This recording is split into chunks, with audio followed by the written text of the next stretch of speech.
نحمده ونصلي على رسوله الكريم اما بعد فاعوذ بالله من الشيطان الرجيم بسم الله الرحمن الرحيم رب اشرح لي صدري ويسر لي امري واحلل عقدة من لساني يفقهوا قولي۔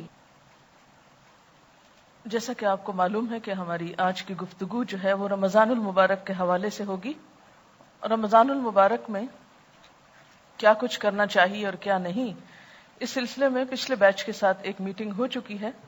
اس میٹنگ کا خلاصہ کرنے کے بعد آج ایک خاص چیز پر میں تھوڑی سی گفتگو کروں گی، اور وہ یہ کہ رمضان میں دورہ قرآن کیسے کراتے ہیں، یا دوسروں کو قرآن پاک اگر پڑھانا ہو تو اس کے مقاصد کیا ہوتے ہیں اور کس طرح اسے پڑھایا جانا چاہیے۔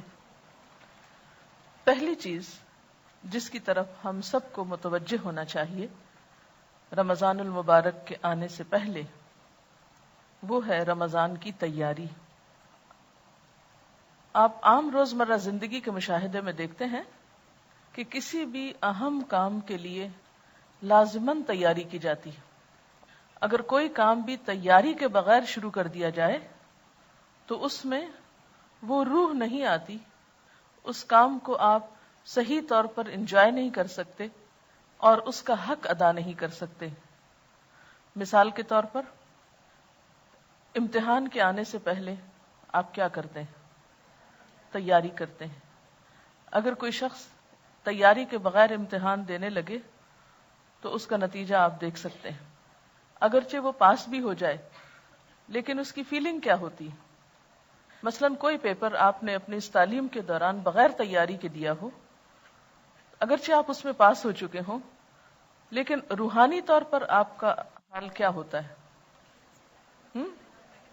سیٹسفیکشن نہیں ہوتی، وہ روح نہیں آتی، اس چیز میں لطف نہیں آتا، مقصد پورا نہیں ہوتا، کیونکہ امتحان دینے کا مقصد صرف امتحان میں پاس ہونا نہیں ہے، بلکہ اس چیز کو سمجھنا ہے جس کے لیے امتحان دیا گیا ہے۔ اسی طرح اگر کسی کی شادی ہو اور اچانک کر دی جائے، اس کے لیے کوئی تیاری نہ ہو، تو کیا ہوتا ہے؟ وہ شخص ذہنی طور پر ایک نئی تبدیلی کو بہت آسانی سے قبول نہیں کرتا، اس کو انجوائے نہیں کرتا،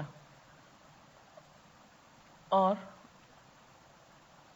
شادی کے جو مقاصد ہیں یا شادی کے بعد جو آنے والی ذمہ داریاں ہیں، بسا اوقات ان کو بھی صحیح طور پر پھر شروع میں نبھا نہیں سکتا۔ اسی طرح جب گھر میں کسی کی اچانک ڈیتھ ہو جائے تو اس کے اثرات کیا ہوتے ہیں؟ آپ سب سمجھ سکتے ہیں نا کہ آپ اس چیز کے لیے تیار نہیں تھے، جانے والا بھی تیار نہیں تھا، پیچھے والے بھی تیار نہیں تھے۔ نتیجہ کیا ہوا کہ وہ ڈیتھ زیادہ پینفل ہو جاتی، اس کے بعد پریشانیاں زیادہ آتی۔ لیکن اگر ایک شخص بیمار ہے اور بیماری بڑھتی جا رہی ہے اور انسان بظاہر دیکھنے میں بھی مرنے کے قریب آ رہا ہے، تو نتیجہ کیا ہوگا؟ گھر والے بھی، وہ بھی تیار ہو چکا ہوگا، جو ذمہ داریاں ادا کرنی ہیں وہ کر چکا ہوگا، جو فرائض پورے کرنے ہیں، جو نصیحت وصیت کرنی ہے وہ بھی ہو چکی ہوگی۔ اسی طرح عبادات میں بھی، یعنی اس طرح کی آپ بہت سی مثالیں اپنی عام زندگی میں ڈھونڈ سکتے ہیں۔ اور ایک بات یاد رکھیے کہ جیسے میں نے والدین کے بارے میں آپ کو لیکچر دیا تھا، وہ ایک آیت پہ درس دینا سکھایا تھا لاسٹ ویک یا اس سے پہلے میں، یہ آج کا لیکچر میرا اسی طرح کا ہے۔ جو پوائنٹس میں آپ کو بتا رہی ہوں، اگر آپ صرف تیاری اور اس کے بعد شادی، موت، امتحان، صرف پوائنٹس لکھ لیں، اور کہیں بھی آپ رمضان سے پہلے اپنے گھر والوں کو ہی، اپنے دوستوں کو، کہیں بھی آپ اگر کوئی درس دینا چاہیں اس سلسلے میں، تو پبلک کا ذہن رمضان میں داخل ہونے کے لیے آپ ان مثالوں سے تیار کر سکتے ہیں۔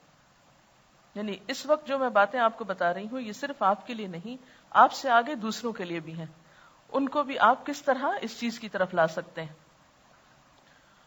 تو یہ ایک حقیقت ہے کہ دنیاوی زندگی کے کاموں کے ساتھ ساتھ عبادات میں بھی یہی اصول ہے۔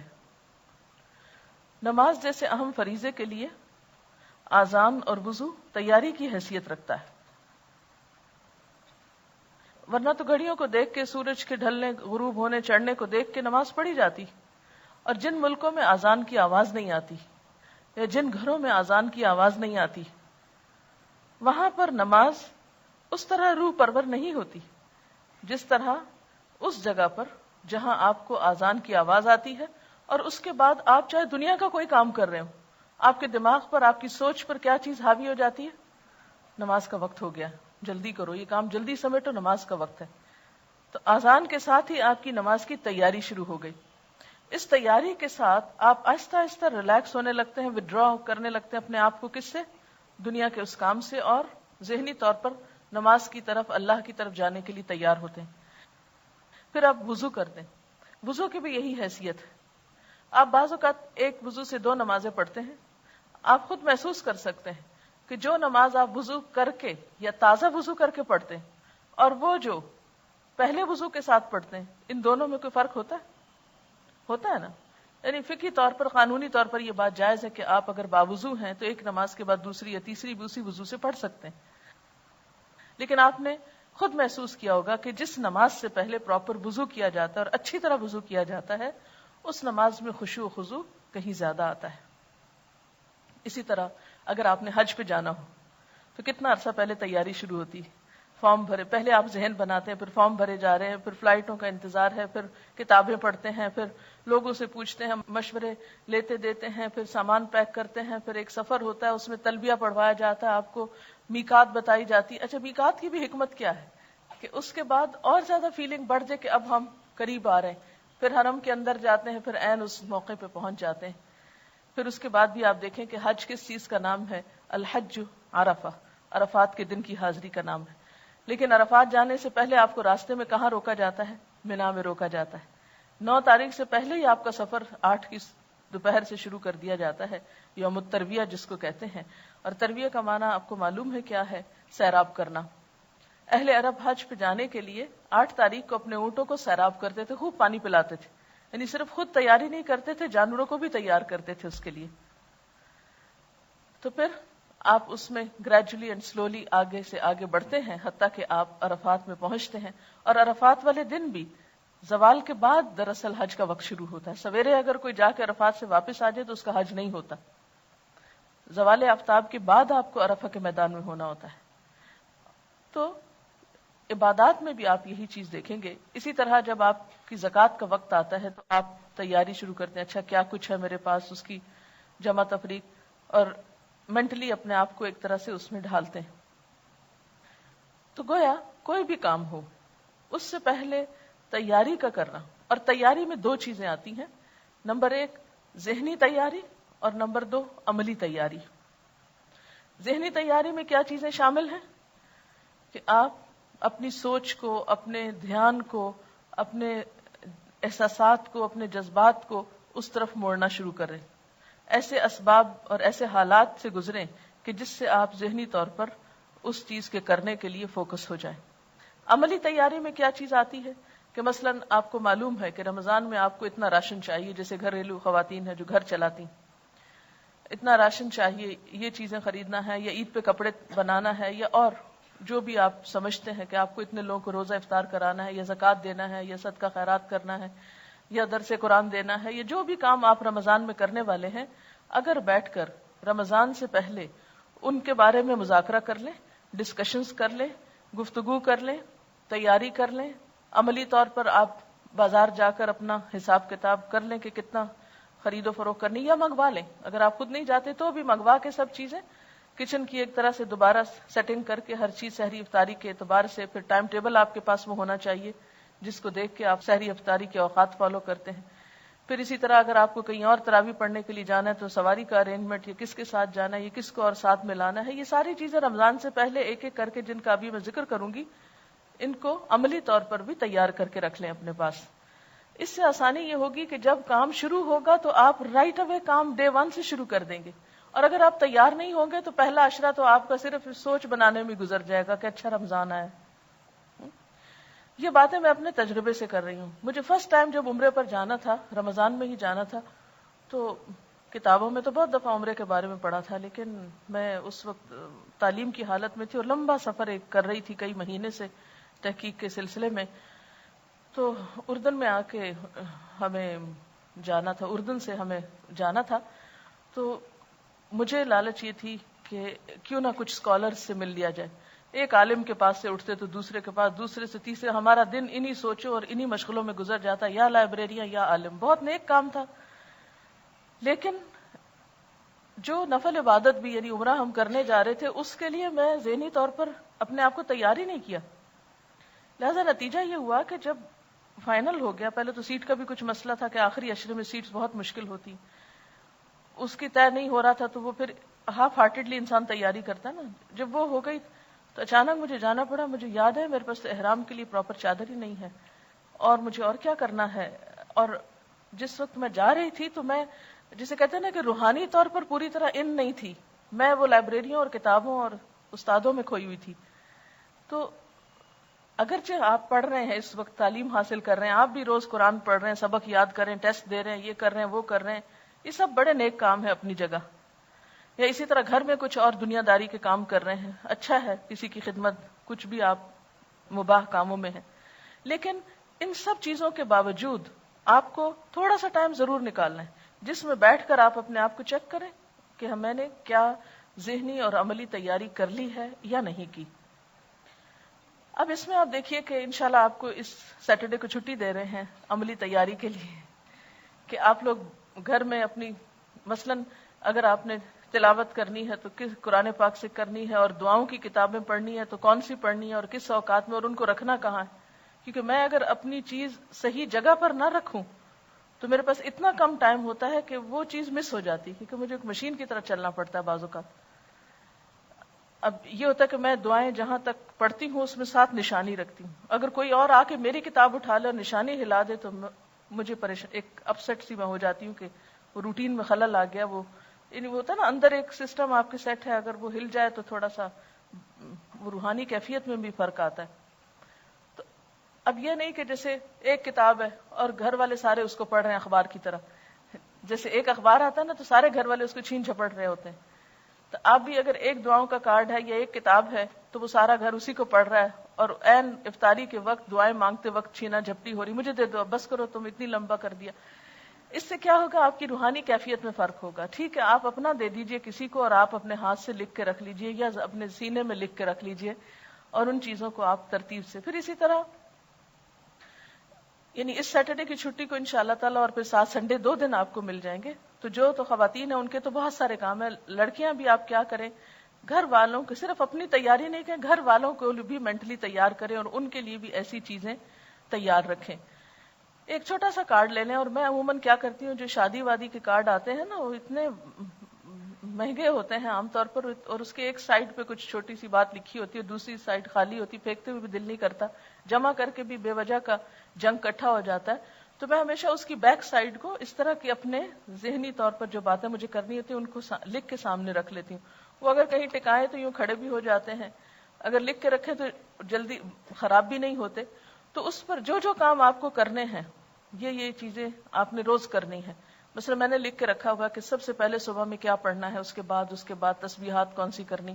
حالانکہ مجھے پتا ہے یہ کرنی ہے، لیکن پھر بھی میں کاموں کے پریشر میں بعض اوقات بھولنے لگتی ہوں. تو میں وہ کارڈ مجھے یاد دلاتا ہے کہ آج میں نے یہ کام نہیں کیا. جس طرح آپ کو ایک چیک لسٹ دی گئی تھی، اسی طرح آپ کو یہ کارڈ جو ہے جائزہ کارڈ، اس کا نام آپ رکھ سکتے ہیں اپنے لیے، یعنی اپنا سیلف انالیسس کے لیے. کہ مثلاً اگر آپ نے اپنے اوپر کچھ نفل باندھے ہوئے ہیں یا کچھ ذکر خاص کرنا ہے آپ کو، خاص سے مراد مسنون ہی ہے، وظیفہ مراد نہیں ہے کہ 1000 دفعہ کچھ، لاکھ دفعہ کچھ پڑھنا ہے، تو ان سب کے یعنی ترتیب وار اپنے چیزیں لکھ کر رکھ لیں. پھر یہ ہے کہ جائے نمازیں وغیرہ دھو کے صاف ستھری کر لیں. کیونکہ افسوس کے ساتھ کہنا پڑتا ہے کہ بعض گھرانوں میں اس کا اہتمام نہیں ہوتا، اور بہت فریکوینٹلی یہ چیز دیکھنے میں آتی ہے کہ لوگ سارا گھر صاف رکھتے اور ایک جائے نماز گندی رہ جاتی. شاید وہ مائنڈ کرتے ہیں اس کو دھونا یا گناہ سمجھتے ہیں. تو عبادت میں لطف کے لیے کیا ہے، تھوڑا سا گھر کی صفائی کو بھی دیکھ لیں. کچن کی صفائی، گھر کی صفائی، اپنے بیڈ کی، کمرے کی، جہاں آپ کو عبادت کرنی ہے، جہاں پڑھنا ہے، کتابوں کی شیلف کی، الماری کی، یعنی ہر ایک چیز جو ہے بالکل ترتیب سے کر لیں. اور اتنی ترتیب سے کر لیں، بلکہ میں تو بعض اوقات یہ کیا کرتی تھی کہ جو بیڈ بستر وغیرہ سال بھر اٹھتے رکھے جاتے ہیں، وہ میں رمضان سے پہلے چادریں، ہر چیز اس طرح ایسی جگہ پہ رکھ لیتی تھی کہ بس صرف 1 منٹ اس میں لگے اور ہر چیز جلدی جلدی تبدیل ہو جائے. اور لانڈری بھی رمضان کے لیے بچا کے نہیں رکھیں، سب کچھ واش کر لیں، کلین کر لیں. اور اس طرح آپ جب رمضان، جیسے لوگ عید کی تیاری کرتے ہیں، تو عید سے بڑھ کر آپ رمضان کے لیے عملی طور پر تیار ہو جائیں، اور ساتھ ساتھ کارڈ پر ذہنی طور پر عبادات کی تفصیل لکھ کر وہ تیاری کر لیں.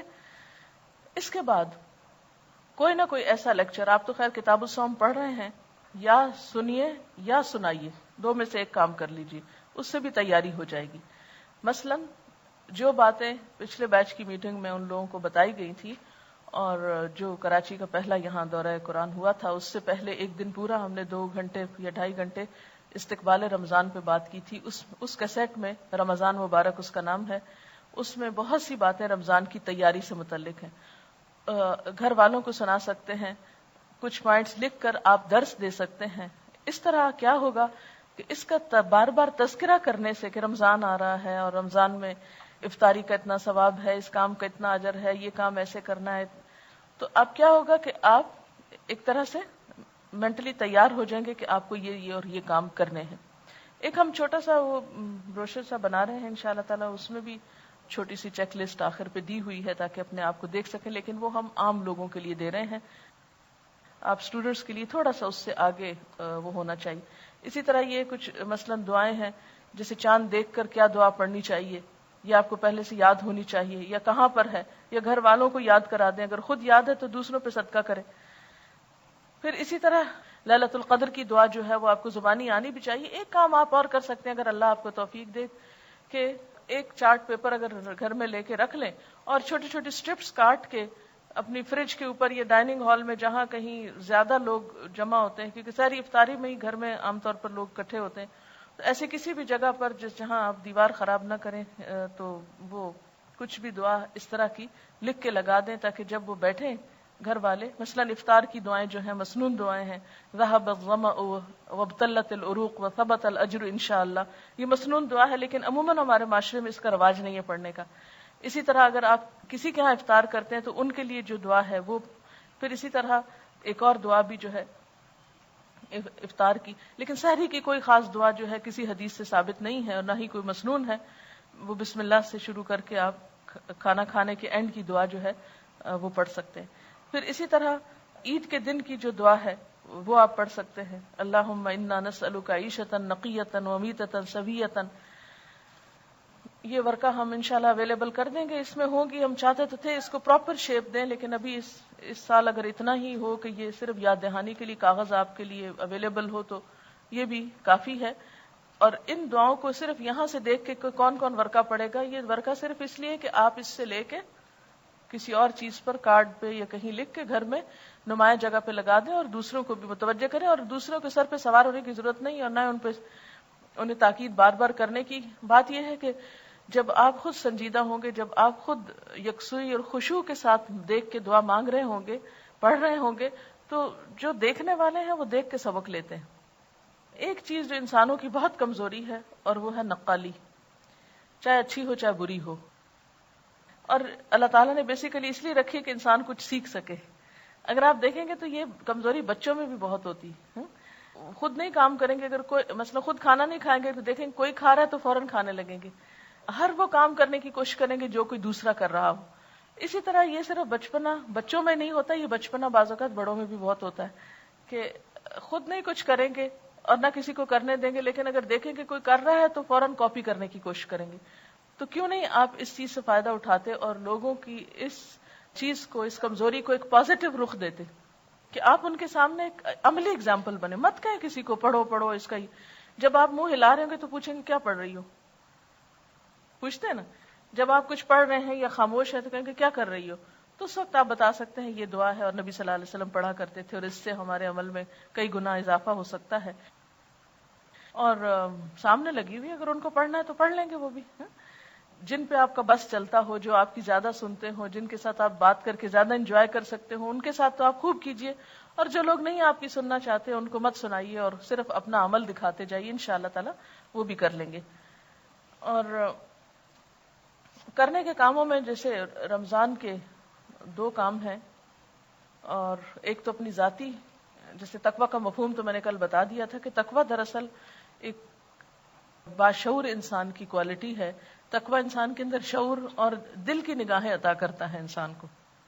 تقویٰ دل میں ہوتا ہے نا، تو وہ جو دل میں آ کے کرتا کیا ہے، پھر دل کو نگاہیں دے دیتا ہے.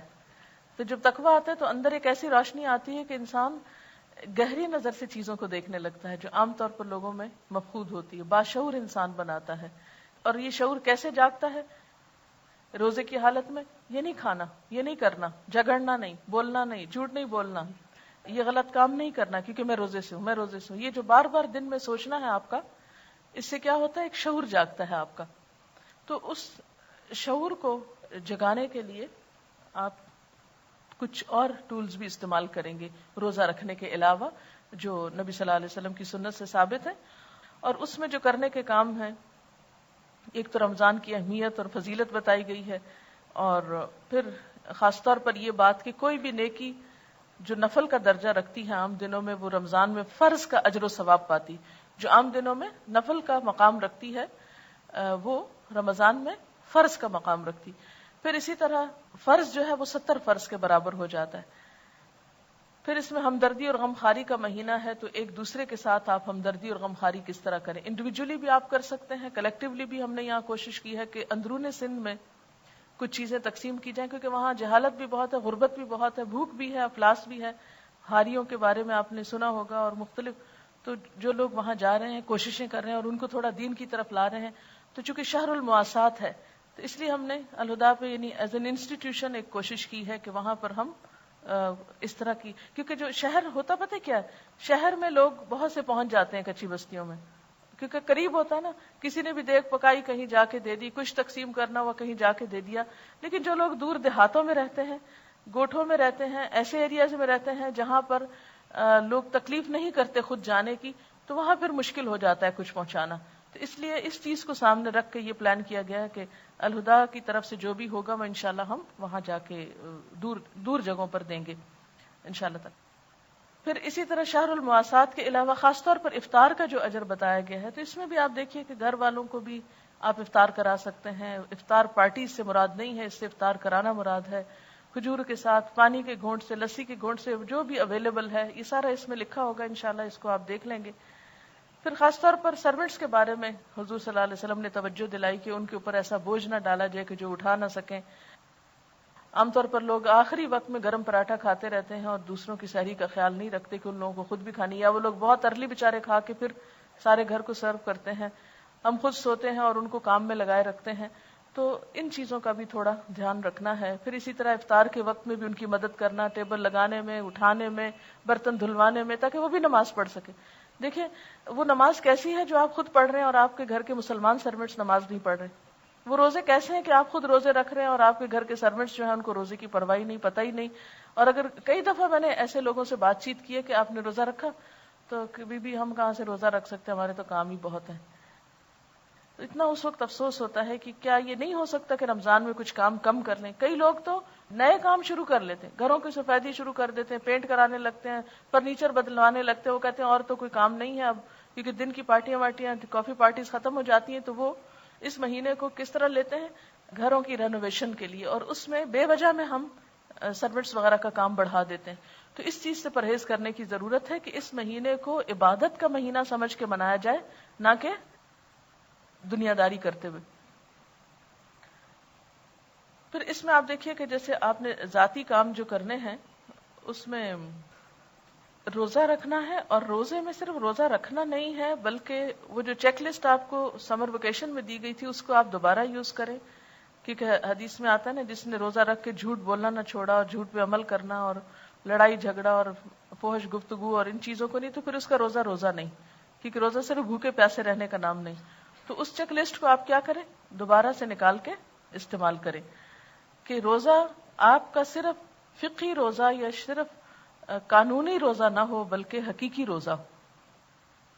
رکھنا تو ہے انشاءاللہ، لیکن وہ روزہ کیسا روزہ ہو؟ حقیقی روزہ ہو.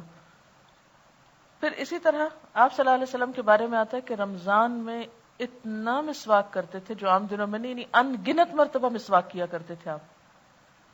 تو اپنی اس سے کیا پتہ چلتا ہے؟ مسواک از سمبل آف کلینلینس. خوب اپنی طہارت اور اس کا خیال کرنا ہے. جیسے کیا حکم ہے کہ روزے کی حالت میں بالوں کو سنوارا ہوا ہو، تیل لگا ہو، سرما لگا ہو، انسان کا حال حلیہ اچھا نظر آئے. ورنہ کیا ہوگا کہ اللہ تعالیٰ کے اس عائد کردہ پابندیوں کی ہم شکایت کر رہے ہیں ایک طرح سے، اگر ہمارا حلیہ درست نہیں. یعنی عملی طور پر اگر ہم بہت بیزار اور تھکے ہوئے اور سوئے ہوئے نظر آ رہے ہیں تو اس سے کیا پتہ چلتا ہے کہ بس بڑی مصیبت میں پڑ گئے ہیں. تو مالک کا اتنا احسان ہے کہ عبادت کا لطف وہی ہے جو خوشی سے کی جائے، تو ان عبادات کو خوشی سے کرنا ہے. پھر اسی طرح نماز کے لیے آپ ایک ٹارگٹ اس رمضان میں رکھ سکتے ہیں، یا آپ یہ رکھ لیں کہ زیادہ نوافل پڑھنے، یا یہ رکھ لیں کہ خاص خشوع و خضوع کا، یا یہ کہ اول وقت، یعنی کوئی ایک ٹارگٹ اپنا رکھ لیں کہ میں اس رمضان میں اول وقت نماز پڑھوں گی، ساری نمازیں اول وقت. اور اس طرح آپ کو کیسے پورا ہوگا؟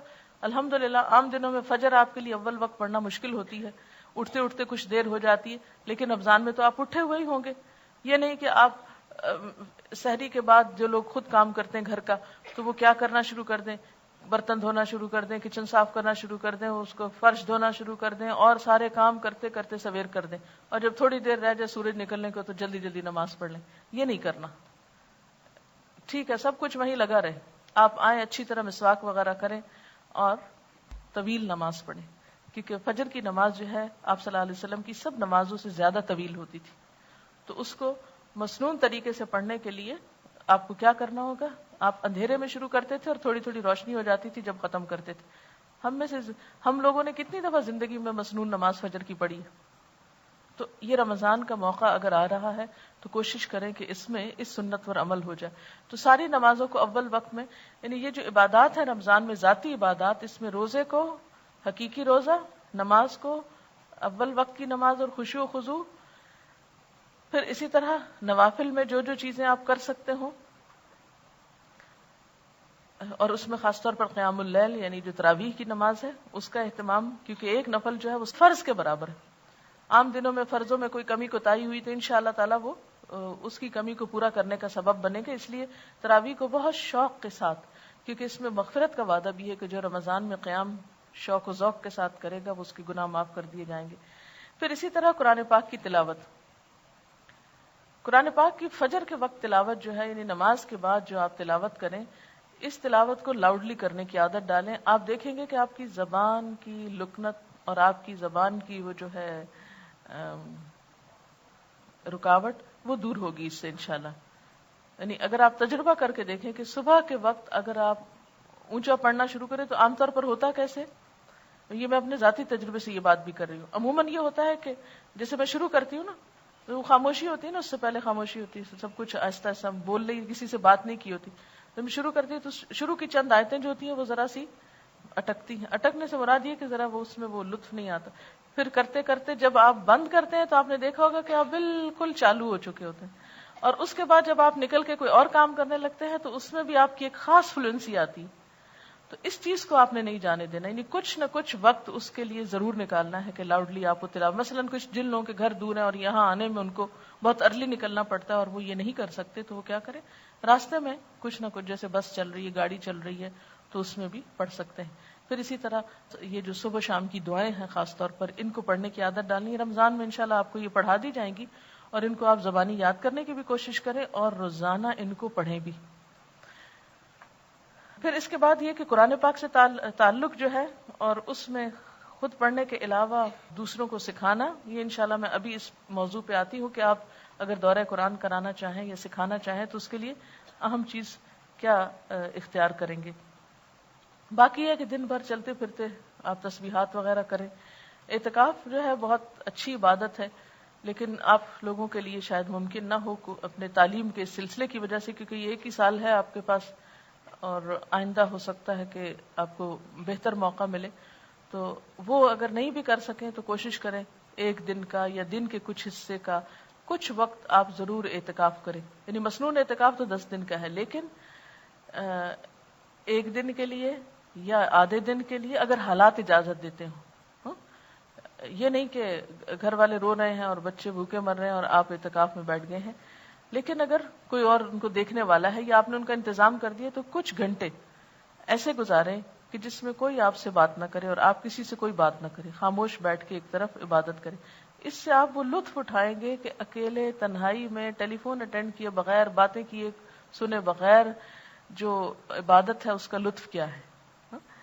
کیونکہ عموماً ہم کیا کرتے ہیں جب نماز پڑھنے تو فون بج جاتا ہے، گھر کی گھنٹی بج جاتی، دروازے پہ کوئی آ گیا، کوئی آواز دے دیتا ہے، بچے آ کے ٹانگوں سے چمٹ جاتے ہیں، جن کے چھوٹے بچے، یعنی کچھ نہ کچھ جاری رہتا ہے. تو جیسے آپ بازار جانے کے لیے اپنے بچوں کو یا یہاں آنے کے لیے تھوڑی دیر کے لیے کسی کے پاس چھوڑ دیتے ہیں، تو آپ بڑے بہن بھائیوں کو کہیں چھوٹوں کو دیکھ لیں یا کسی بھی طرح، تو کچھ وقت آپ ضرور اس میں نکالنے کی کوشش کریں. کسی بھی آخری جو ہے عشرے کے کسی بھی دن میں، اگر آخری دن ہو تو بہت ہی اچھا ہے، آخری جاتے ہوئے لمحات کو کیچ کریں اور اس میں خوب خوب دعائیں کریں. اور آپ یہ بھی معمول کر سکتے ہیں کہ ہر روز افطار سے پہلے آدھا گھنٹہ سب کچھ تیار کر کے آپ لگا دیں، اور پھر اس کے بعد آپ قرآن پاک کی تلاوت شروع کر دیں اور دعائیں مانگتے ہوئے روزہ افطار کریں. تو وہ بھی بہت، افطار کے وقت روزہ دار کے لیے جیسے کہا گیا نا، دو خوشیاں ہیں، ایک اس کے اللہ تعالیٰ کی ملاقات کے وقت اور ایک روزہ افطار کرتے وقت. اگر آپ وہ وقت باتوں میں اور شور ہنگامے میں اور گھر میں ٹیلی ویژن چل رہا ہے کہ جی وہ پتہ چلے کہ کیا اس کا ٹائم ہو رہا ہے، روزہ کس وقت کھل رہا ہے، اور اس میں میوزک بج رہا ہے اور ایک عجیب بے روح سی کیفیت ہے گھر کی، تو اس کی بجائے آپ گھڑیوں کے ٹائم بالکل ٹھیک کر لیں، اپنے چارٹ پاس لگا لیں تاکہ آپ ایسی چیزوں کے محتاج نہ ہو کہ جس سے گھر میں شور ہنگامہ کی کیفیت ہو. گھر کے لوگوں کو بھی اگر آپ کے بس میں ہے، کیونکہ ہر ایک کے حالات مختلف ہیں، اس لیے میں ڈفرینٹ آپشنز پہ بات کر رہی ہوں. تو اگر آپ خود مختار ہیں یا گھر کے امور آپ کی مرضی سے طے پاتے ہیں خاص طور پر، تو اس میں کیا کریں کہ کوشش کریں آدھا گھنٹہ نہیں تو 15 منٹ، 15 نہیں تو 10 منٹ، 10 نہیں تو ایٹ لیسٹ 5 منٹ افطار سے پہلے آپ ضرور کسی گوشے میں بیٹھ کے تلاوت کر کے اور افطار کا یعنی دعائیں مانگتے مانگتے. اور اس کے لیے بھی ایک اور چیز یہ ہے کہ اگر تو کوئی ہے گھر میں جیسے بچے ہیں تو کوشش کریں ہر روز ایک بچے کی ڈیوٹی لگا دیں افطار کرانے کی. اس سے کیا ہوگا، باقی لوگوں کو یکسوئی مل جائے گی اور اس بچے کو افطاری کا ثواب مل جائے گا. دوسرے دن دوسرے کی ڈیوٹی لگا دے، وہ سب کو افطار کرائے، سب بیٹھے اپنا اپنا قرآن پڑھ رہے ہیں، اور ایک شخص جو ہی وہ روزہ کھلے وہ الرٹ ہو اور وہ اٹھ کے سب کو کھجور پانی وغیرہ سرو کر دے. کیونکہ عام طور پر کیا ہوتا ہے کہ ہر کوئی کہتا ہے اچھا کھلا ہے کہ نہیں روزہ، قرآن پڑھ رہے ہیں، اچھا مجھے بتانا جب وہ کھل جائے. اس سے عبادت کی روح چلی جاتی. آپ لگ جائیں اپنے دھیان سے پوری طرح عبادت میں، اور ایک شخص کی ڈیوٹی لگا دے، اس کو نگران بنا دے، وہ آپ کو آ کے خود ہی بتا بھی دے اور سرو کر دے.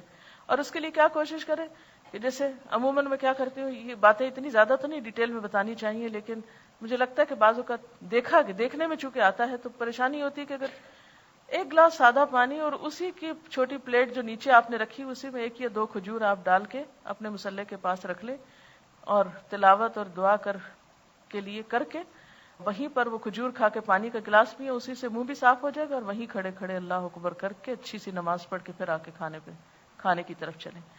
کیونکہ عموماً لوگ کیا کرتے ہیں، پکوڑے بنا رہے ہیں، معلوم نہیں چاٹ بنا رہے ہیں، اس کا کیا کیا چیزیں تیار کر رہے ہیں، اور پھر اذان ہو رہی ہے، کھا رہے ہیں، افطاری کھا رہے ہیں.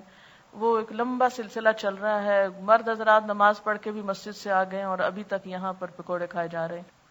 تو اس سے عبادت کی جو روحانیت ہے وہ ختم ہو جاتی. یا بعضوں کا شیطان تو خیر باندھ ہوتا ہے لیکن بندہ ہوتا ہے، مگر ہمارا اندر کا شیطان جو ہے وہ کیا کہتا ہے اچھا جلدی سے دیکھو افطاری کے برتن بھی اٹھا دو تاکہ پھر. تو ہم دنیا کے کام سنوارتے اپنی عبادتوں کو خراب کر لیتے ہیں جو گھریلو خواتین ہوتی. تو اس لیے کوشش کریں کہ پڑے رہے برتن، کوئی بات نہیں، بعد میں اٹھ جائیں گے. یا یہ کہ گھر والے مل جل کے اپنی ایک کاموں کی ڈسٹریبیوشن ایسے کر لیں کہ جس میں وہ چیز آسان ہو جائے. اس کے بعد یہ ہے کہ جب آپ نماز پڑھ چکے ہیں تو پھر کھانا اگر پراپر کھائیں تو اس سے کیا ہوگا کہ آپ عبادت کے لیے زیادہ یکسوئی پائیں گے. اور افطار اور اس کے بیچ میں کوشش کریں کہ کم از کم آدھا گھنٹہ یا 40 منٹس کا ایسا گیپ ہو کہ جس میں آپ چل پھر کے کچھ اپنا تھوڑا گھر کا سمیٹ لیں، تھوڑا چائے پی لیں، تھوڑا ریلیکس ہو کر. میں عموماً کوشش کرتی ہوں کہ جیسے نماز تراویح پڑھنے سے پہلے یا کلاس میں آنے سے پہلے کچھ دیر کی خاموشی اختیار کرتی ہوں. یہ بھی ایک تیاری ہوتی، یعنی جیسے مجھے یہاں آنا ہوتا ہے تو میں کوشش کرتی ہوں کہ میں اپنے کام نپٹا کے تھوڑا سا وقت مجھے ایسا مل جائے کہ جس میں صرف یعنی تھوڑی ذکر کر لوں اور یکسوئی اختیار کروں تاکہ اگلا کام بہتر ہو. اسی طرح میری عادت ہے کہ میں تراویح سے پہلے 5-7 منٹ کے لیے لیٹ جاتی ہوں خاموشی سے، اگر حالات اجازت دے، اللہ یہ کہ کوئی مہمان ہو یا کچھ، ورنہ اپنی روٹین جو اپنے ہاتھ میں ہوتی تو اس میں یہ ہے کہ ایک پوری ریلیکسیشن کی کیفیت ہوتی ہے. اگر آپ ریلیکس کرنے کے لیے اگر کوئی ایکسرسائزز آپ کرتے ہوں تھوڑی بہت تو آپ اپنے آپ کو اس طرح بھی ریلیکس کر سکتے ہیں. پھر آپ دوبارہ وضو وغیرہ کر کے پھر آپ تراویح پڑھیں، پھر آپ دیکھیں کہ بہت لطف کے ساتھ آپ کی تراویح پڑھی جائے گی. ورنہ کیا ہوتا ہے کہ ہم کاموں میں اتنے لگے رہتے ہیں، گپ شپ پہ لگے رہتے ہیں، کوئی افطار کی ہوئی ہے یا افطار پارٹی پہ گئے ہوئے ہیں، بول رہے ہیں فالتو باتیں کر رہے ہیں، ریسیپیز ڈسکس کر رہے ہیں، اور پھر اس میں نماز کا وقت ہے تو اچھا ابھی چلتے ہیں وہ، اور چلتے چلتے وہاں فرض بھی ہو چکے ہوتے ہیں اور ہم لیٹ پہنچتے ہیں. کوئی بھی نماز جو لیٹ شروع کی جائے اور بعد میں جماعت میں شامل ہوا جائے، اس کا وہ لطف تو نہیں ہو سکتا جو تھوڑی دیر پہلے کرنے کا ہوتا ہے. لیکن یعنی اس وقت یہ جو آپ کا کانشیس بیدار کرنا ہے نا، یہ سارا کس چیز کے گرد گھومے گا کہ آپ کی جو عبادت ہے، آپ کا جو اصل رمضان کا کام ہے، وہ پرائرٹی نمبر 1 رہے، وہ نہیں متاثر ہو.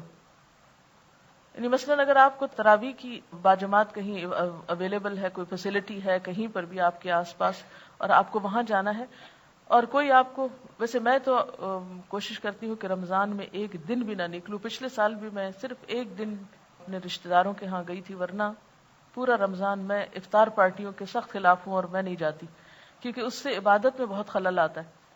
بعض اوقات مجبوری ہو جاتی، اور پھر یہ ہے کہ جب اگر کرانی بھی ہو تو جن دنوں نماز وغیرہ نہیں پڑھنی ہوتی ان دنوں میں یعنی لوگوں کو انوائٹ کیا جا سکتا تاکہ آپ کی عبادت پہ خلل نہ پڑے.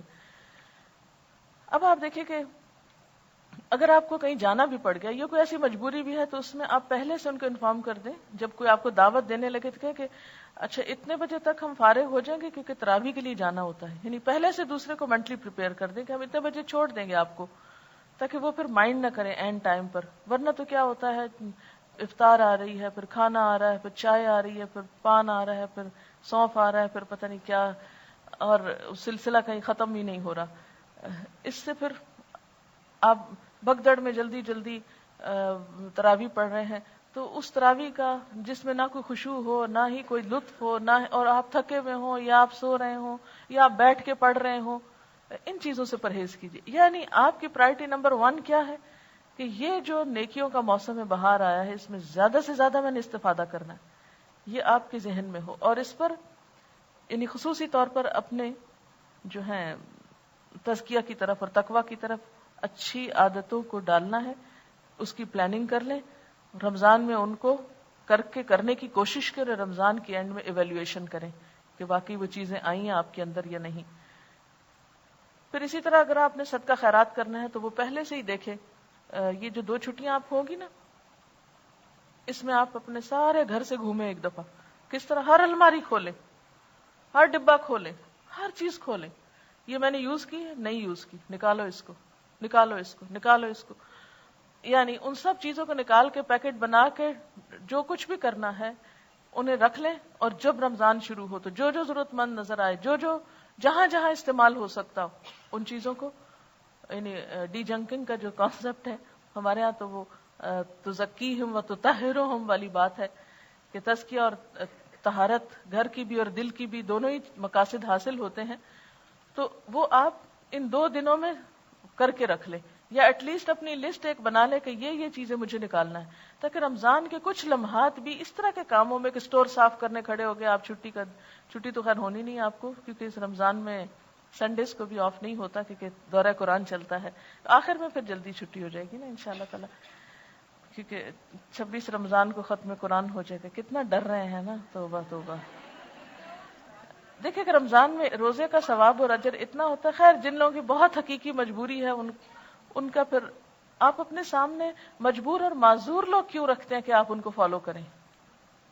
دیکھیں نا، میں کلاس میں عام طور پہ ٹرینڈ دیکھتی ہوں کہ کچھ خواتین ایسی ہیں جن کی حقیقی مجبوری ہیں اور ہمارا دل چاہتا ہے کہ ان کو ریلیکس کریں، لیکن صرف اس ڈر سے نہیں کر پاتے کہ یہ دوسرے لوگ بھی ان کو کاپی کرنے لگیں گے، ان کو فالو کریں گے. تو ہمیں اپنی زندگی میں مجبور لوگوں کو یا معذور لوگوں کو آئیڈیالائز نہیں کرنا، ان کو نہیں اپنا آئیڈیل بنانا، بلکہ فاستبقوا الخیرات، جو آگے جا رہے ہیں نیکی کے کاموں میں ان کو کاپی کرنا ہے کہ وہ کتنا کر رہا ہے اور اس کے مقابلے میں میرا عمل کتنا ہے. خود آپ ٹرینڈ سیٹر ہو، نہ کہ ادھر ادھر بہانے کر کے اور جن لوگوں کی کوئی مجبوریاں ان کو دیکھ کے آپ بھی ریلیکس ہو جائیں اور چھٹی کر کے بیٹھ جائیں. خیر، اب یہ ہے کہ جو آپ نے زکوٰۃ نکالنی ہے، اسی لیے آپ کو معلوم ہے یہ کتاب الزکوٰۃ آپ کو کیوں پڑھائی گئی ہے. اور آج آپ کے سوال اچھے ہو گئے کہ ابھی تو نہیں میرا خیال، اچھا دے دیا ہے، ٹھیک ہے.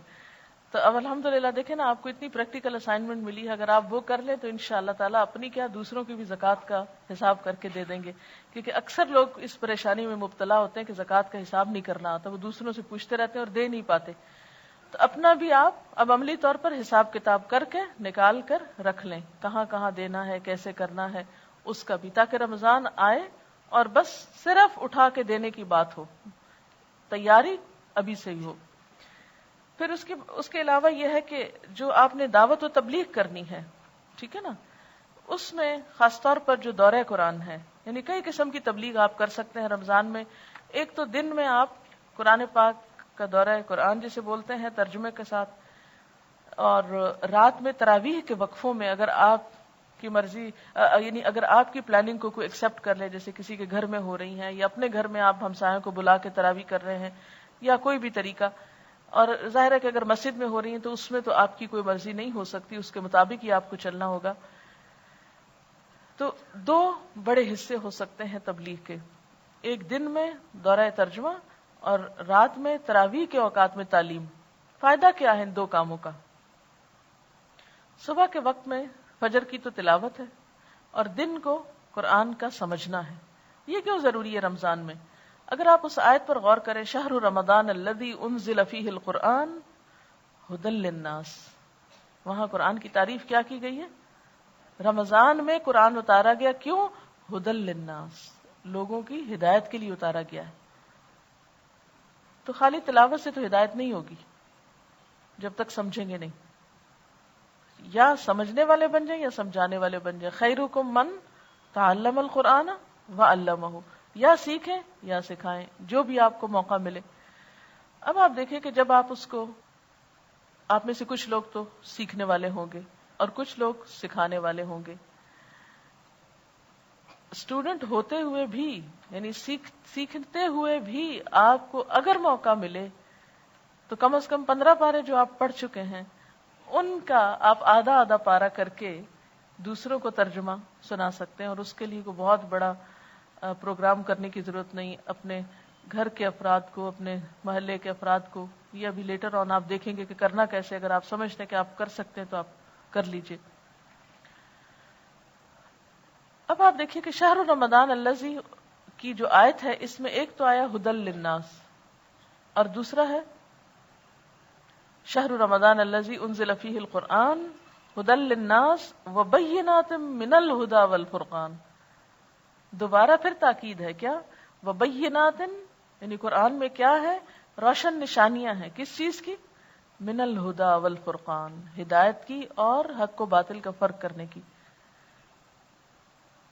یہ پھر دوبارہ تھوڑی دیر کے بعد یاد کرا دیتی ہوں کہ یہ لیکچر جو میں باتیں آپ کو کر رہی ہوں، اسی پیٹرن پہ آپ لوگوں کا ذہن تیار کر سکتے ہیں کہ آپ رمضان میں دورہ ترجمہ یا فہم قرآن کا پروگرام کیوں کریں، قرآن کو رمضان میں سمجھنے کے لیے کیوں کریں کام. تو اس آیت کو بیس بنائیں. نمبر 2، حدیث سے دلیل. نبی صلی اللہ علیہ وسلم ہر روز رمضان کی ہر رات میں کیا کرتے تھے؟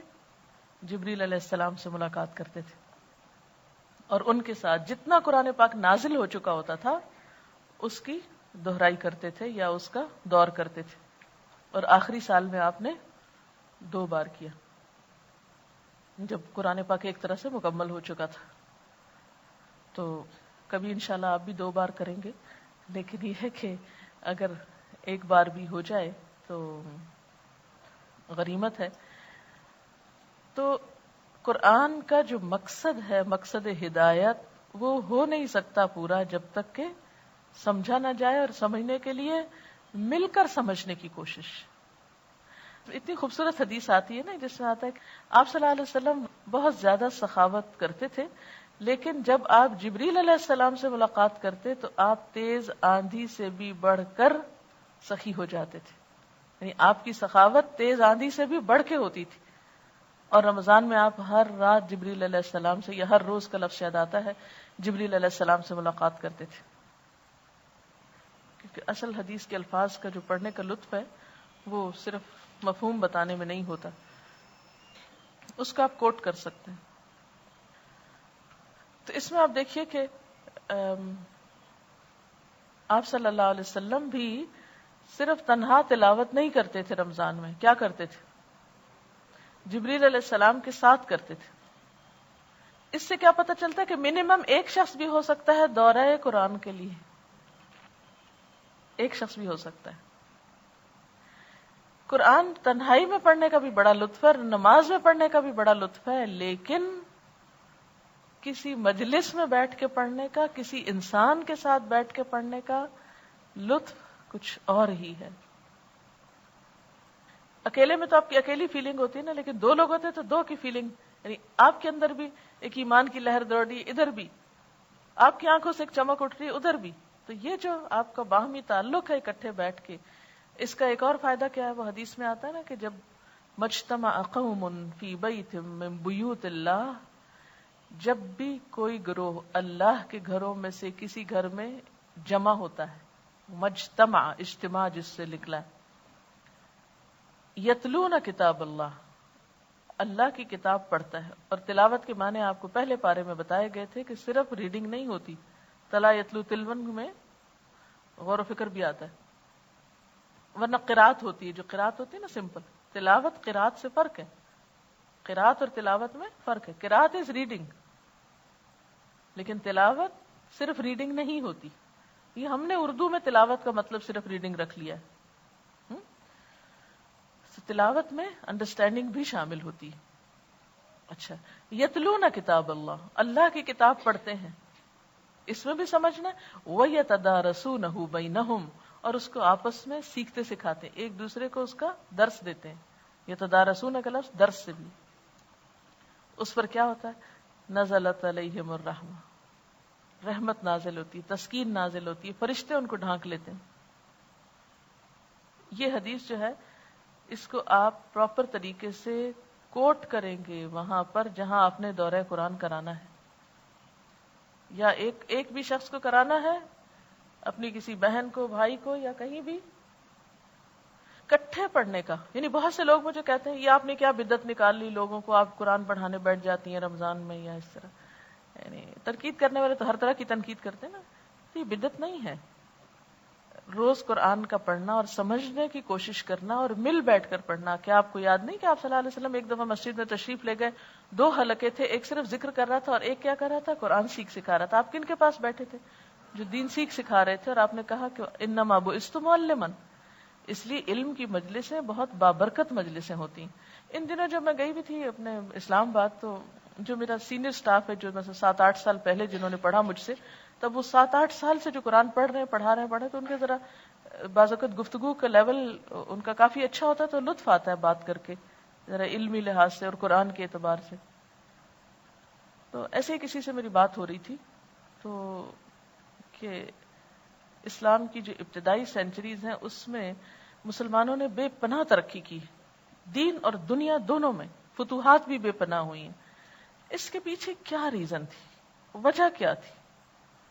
اسباب کیا تھے اس کے؟ ہم اکثر سوچتے رہتے ہیں، اس پہ گفتگو کرتی رہتی ہوں کہ وہ کیا چیز تھی جس نے اتنی ارلی ایج میں، یعنی پہلے ہی 100 سال کے اندر سائنس کی بہت سی چیزیں جو ہیں ان میں ترقی ہوئی. حضرت عثمان کے دور میں بحری بیڑا گیا، یعنی مسلمانوں نے بحری سفر اختیار کیا اور اس میں جہاد کیا، اور بھی اس طرح کی بہت سی چیزیں جو حیرت انگیز ترقی ہے نا، یعنی تیزی کے ساتھ مسلمان ہر میدان میں آگے بڑھے. تو بہت سارے جب چیزیں دیکھتے ہیں تو جو چیز ایک بہت ہی اہم فیکٹر نظر آتی ہے وہ ہے علم کا شوق. یعنی علم کے شدائی تھے، جنون کی حد تک علم کا شوق نظر آتا ہے. اور آج اگر ہم اپنی جو تنزل یا ذلت ہے اس کا سبب دیکھیں تو اس میں بھی شعور کی کمی ہے، علم کی کمی ہے. تو جب تک اویئرنیس نہیں ہوگی، جب تک مسلمان تقوی والی زندگی نہیں بسر کریں گے، باشعور نہیں ہوں گے، اس وقت تک حالت نہیں بدل سکتی. اور خدا نے آج تک اس قوم کی حالت نہیں بدلی، نہ ہو جس کو خیال اپنی حالت کے بدلنے کے. جب تک ہم نہیں بدلیں گے تو اللہ کا قانون نہیں بدل. اس نے عقل دے دی، آنکھیں دے دی، کتابیں دے دی، ہم پڑھے نہیں تو پھر کس کا قصور ہے؟ تو ہمیں اس کتاب کو اس مہینے میں خاص طور پر ماسز تک پہنچانا ہے، میکسیمم لوگوں تک. کیوں؟ اس لیے کہ اس مہینے میں قرآن نازل ہوا تھا، قرآن کو اس سے خاص مناسبت ہے، اور روزے کی حالت میں قرآن پڑھنے اور پڑھانے کی جو کیفیت ہے وہ بالکل مختلف ہوتی ہے، اور اس کے سیکھنے اور سکھانے کا جو لیول ہے وہ بھی مختلف ہوتا ہے، اور اس کی تاثیر بھی مختلف ہوتی ہے، ایک خاص بصیرت پیدا ہوتی ہے روزے کی حالت میں. آپ بھوکے ہوتے ہیں نا تو آپ کو جسم جو ہے وہ نیچے ہوتا ہے اور روح نشو نما پا رہی ہوتی، تو وہ جو ایک روحانی کیفیت ہوتی ہے اس سے آپ کو ایک بصیرت اور ایک آگہی اور ایک تفکر، ایک تدبر اور ایک جو سمجھ بوجھ کا لیول ہے وہ آٹومیٹکلی بڑھ جاتا ہے. تو اس موقع سے فائدہ اٹھانا ہوتا ہے. اور یہ جو آپ کو معلوم ہے کہ قرآن پاک کو 30 چیپٹرز میں تقسیم کرنے کا جو وجہ تھی وہ کیا تھی؟ پڑھی تھی آپ نے علوم القرآن میں؟ ہاں؟ تاکہ رمضان میں ایک ایک سپارہ جو ہے اس سے، یعنی آپ صلی اللہ علیہ وسلم کے زمانے میں قرآن 30 حصوں میں ڈیوائیڈڈ نہیں تھا، یہ بعد میں ضرورتاً ہوا ہے، اور ضرورت بیسیکلی یہی پیش آئی کہ ہر روز ایک اتنا چنک ہو کہ جو ایک دن میں رمضان کی 30 راتوں میں اسے پڑھا جا سکے یا دنوں میں اس کو آسانی سے پڑھا جا سکے. تو اس لیے اگر ہم ایک سپارہ روز کا پڑھتے پڑھاتے ہیں ترجمے کے ساتھ، سمجھتے سمجھاتے ہیں، اور 30 ڈیز میں یا 30 سٹنگز میں یا 30 سے کچھ کم و بیش اگر ہم پورے قرآن سے ایک دفعہ تیزی سے گزر جاتے ہیں، 7 دن میں قرآن ختم کرنا ہے، تو آپ کو پتہ ہے ہم لوگ تو سال بھر میں ختم نہیں کر پاتے. ٹھیک ہے سمجھنے کے لیے 7 سال بھی لگے ہیں لوگوں کو ایک ایک سورت سمجھنے میں، وہ ایک الگ بات ہے، اس کے لیے تو کوئی لمٹ ہی نہیں کہ آپ غور و فکر میں لمبا عرصہ گزارے. لیکن جو تلاوت ہے صحابہ کرام کی وہ 7 دن میں قرآن پاک کا ختم کرنا ہوتی تھی. اور یہ آپ خود کبھی زندگی میں توفیق ہو آپ کو زیادہ تلاوت یا قرات کی، پڑھنے کی یا سننے کی، تو آپ دیکھیں گے کہ قرآن کے ایک حصے پہ اگر آپ ہیں تو دوسرے حصے سے اس سے ملتی جلتی آیات آتی ہیں، تو وہ اس ریپیٹیشن سے اور اس کے اندر آپ پھر ڈوبتے ہیں صحیح معنوں میں، اور وہ بینات نظر آتی ہیں ہدا اور فرقان کی، جو آپ کو بے معنی پڑھ کے نہیں آتی. یہ بینات جو ہے نا قرآن کے لیے لفظ بینات من الہدا والفرقان، تو یہ اس تیزی سے کی ہوئی قرات اور سمجھ اور انڈرسٹینڈنگ میں آتی ہے. ٹھیک ہے، تو اس موقع کو آپ نے نہیں جانے دینا. اس کے لیے یہاں پر بھی اہتمام کیا گیا، انشاءاللہ روزانہ کا ایک پارہ جو ہے، اس سے آپ کی ریویژن بھی ہوگی اور اس کی دوبارہ سے آپ اس کو پڑھیں گے بھی اور آپ سنیں گے بھی. اور اگر آپ کو آگے کرنا ہے تو انشاءاللہ تعالی آپ 2 طریقے سے کر سکتے، ایک تو پورا سپارہ یا پھر آدھا سپارہ، یا پھر ہر پارے کی وہ اہم آیات جنہوں نے آپ کو بہت متاثر کیا. پچھلے بیچ کی ہماری ایک اسٹوڈنٹ تھی شازیہ واصف ان کا نام ہے، اور انہوں نے یہ ایک بہت ہی اچھی کوشش کی ہے کہ پورے قرآن پاک میں سے کچھ آیات کا انتخاب کر کے ان کا ترجمہ لکھا ہے اور کچھ چیزوں کا خلاصہ. مثلا سورۃ الفاتحہ ہے تو اس کو ایک پیج میں انہوں نے خلاصہ کر دیا ہے اور اس کی موٹی موٹی باتیں بتا دی ہیں. پھر اسی طرح سورۃ البقرہ ہے تو 1 سے 5 آیت کا خلاصہ، پھر آگے اسی طرح. تو یہ پورے 30 پارس کا انہوں نے اس طرح کیا ہے. اس میں یہ ہے کہ جو شخص پورے 2 گھنٹے کا، ایکچولی انہوں نے اپنی برانچ میں 26 ڈیز کا شاید ٹائم ٹیبل اس طرح کا بنایا ہے، جس میں پورا قرآن تو نہیں ہوگا بیچ میں، لیکن مختلف صورتوں کی اہم آیات اور اس سے متعلق جو اس کا خلاصہ اور اس میں جو پوائنٹس ہیں وہ لکھے ہوئے ہیں. مثلا آیت 183 سے 188 تک یہ جو رمضان کی آیتیں ہیں، انہوں نے اس کے بارے میں لکھا ہوا ہے روزوں کا مقصد، حصول تقوی، اللہ کا احساس، اس کی محبت اور خوف، تقوی کے حصول کے طریقے، رمضان میں کرنے کے کام، نمبر 1 روزوں کی تعداد پوری کرنا، نمبر 2 قرآن کے ساتھ تعلق، نمبر 3 تکبیرات، نمبر 4 اللہ کا شکر ادا کرنا، دعا کا اہتمام کرنا، سحری کھانا، اعتکاف کرنا، اللہ کے حکم سے حلال چیزوں سے جیسے رکے حرام سے بچنا، میاں بیوی کا تعلق، اس کو اللہ تعالیٰ نے بہت خوبصورتی سے بیان کیا. یعنی اللہ تعالیٰ عبادات کے ساتھ ساتھ ہی حقوق العباد کا بھی ذکر کر دیتے ہیں، وہ خوبصورت طریقے سے سکھاتے ہیں. پھر اسی طرح مختلف آیات کے نمبر کے ساتھ انہوں نے طریقہ کار اپنا یہ لکھا تھا. اس کا انہوں نے طریقہ کار بھی بتایا ہے کہ انہوں نے لکھا ہے کہ آپ سے آخری ملاقات کے بعد میں نے دورہ قرآن کے لیے منتخب آیات کو بہت مختصراً خلاصہ کیا ہے. وقت جتنا ملا اور دماغ نے جتنا ساتھ دیا، اس حساب سے ایک ٹوٹی پوٹی کوشش ہے. اس کو کمپائل کرنے کا مقصد صرف یہ تھا کہ جو محنت ہم نے کی ہے اس سے چند اور لوگ بھی فائدہ اٹھا لیں. میٹرو سے جو لسٹ ملی تھی منتخب آیات کی وہ ایک حد تک ملتی جلتی تھی، لیکن کئی جگہ مختلف بھی تھی. جو چیز مجھے مناسب لگی میں نے اس کا انتخاب کیا. اگر آپ کو یہ اس لائق لگے اور دوسرے لوگ اس سے فائدہ اٹھا سکتے ہو تو استعمال کر لیجیے. ایک بہت خوبصورت احساس جو مجھے ہوا اس دوران وہ آپ سے شیئر کرنا چاہوں گی. قرآن رمضان میں دوسروں تک پہنچانا ہے، یہ احساس تھا پورے کے بجائے وہ حصہ جو لوگوں کا شوق ابھارے. کیونکہ پچھلی جو ہماری میٹنگ ہوئی تھی یہاں پر، اس میں ایک سجیشن یہ دی گئی تھی کہ ایک تو ہے پورا پارے کا ترجمہ کرنا 2 گھنٹے میں کم از کم، لیکن سب کے پاس 2 گھنٹے نہیں ہوتے. مثلا اگر آپ کسی اسکول میں جا رہے ہیں، یا اگر آپ کسی اپنے بچوں کے ساتھ بیٹھ کے بات کر رہے ہیں، یا آپ اپنے ہسبینڈ کے ساتھ ڈسکس کر رہے ہیں قرآن پاک کو، یا کہیں بھی جس میں ٹائم کم ہے، تو پورا قرآن کی بجائے کچھ آیات لے لی جائیں. لیکن لوگوں کو قرآن سے کسی نہ کسی طرح مانوس کیا جائے اور بتایا جائے کہ یہ کتاب کہتی کیا ہے. جو لوگوں کا شوق ابھارے، ان کے شعور کو بیدار کرے اور ان کی فطرت کو اپیل کرے، وہ چننا تھا. لیکن یہ سوچ کہ اتنے کم وقت اور اتنی سطحی نظر میں کیا ہوگا، یوں نظر آ رہی تھی. یعنی جب یہ بات ہو رہی تھی تو لگتا تھا کہ تھوڑے سے وقت میں ہم اتنی بات کیسے لوگوں کو بتائیں گے. پورا کر لینے کے بعد، یعنی جب انہوں نے کام یہ کر لیا، پورا کرنے کے بعد مجھے اندازہ ہوا کہ اتنے تھوڑے دنوں میں پورے قرآن سے گزرنے کا الگ ہی لطف ہے. کبھی کبھی we lose sight of the forest for the trees. We lose sight of the forest for the trees. اتنی گہرائی میں چلے جاتے ہیں کہ ہم بالکل سامنے کی چیز یعنی روح کو نظر انداز کر جاتے ہیں. ایک دین کی تصویر ملی جو اور ایک خلاصہ سمجھ میں آیا. وہ بہت ہلکے پھلکے پڑھنے میں نہ آتا تھا. کون سی باتیں بار بار دہرائی گئیں، وہ راسخ ہوتی گئی. بالکل ایسے ہی جیسے ایک کھیت میں اتر کر فطرت سے قریب ہو کر بے انتہا مسرت اور لطف محسوس ہوتا ہے، لیکن انہی کھیتوں کو جہاز سے اڑتے ہوئے دیکھو تو الگ ہی حسن نظر آتا ہے. نگاہ ہٹانے کا دل ہی نہیں چاہتا. پوری تصویر نگاہ میں ایک ہی ٹائم میں سما جاتی ہے.